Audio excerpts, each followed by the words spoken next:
మేము పడ్డ కష్టమంతా మర్చిపోయాము శివయ్య దర్శనం అయిన తర్వాత. అండ్ ఈ final part of Pattiseema. First time వచ్చాను కానీ దర్శనం చేసుకోలేనేమో శివయ్యని అనుకున్నాను.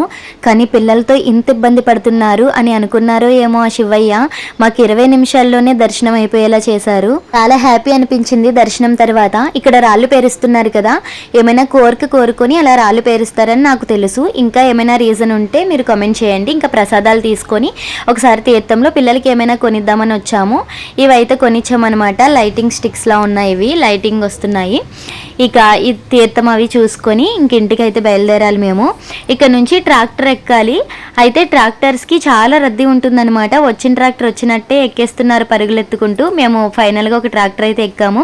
తీరా ఎక్కాక ఇసుకలో కూరిపోయింది మా ట్రాక్టర్. ఇంకా మా వారు ఇలా మగవాళ్ళందరూ దిగి, కొంతమంది పాపం లేడీస్ కూడా దిగారు, ఇలా తోసారనమాట. ఇక ఫైనల్గా పట్టిసీమ చూసినందుకు, ఆ దేవుని దర్శనం చేసుకున్నందుకు చాలా హ్యాపీ అనిపించింది. మీరు పట్టిసీమ వచ్చారా ఈ సంవత్సరం, లేకపోతే ఎప్పుడైనా పట్టిసీమ చూసారా లేదా అనేది కామెంట్ చేయండి.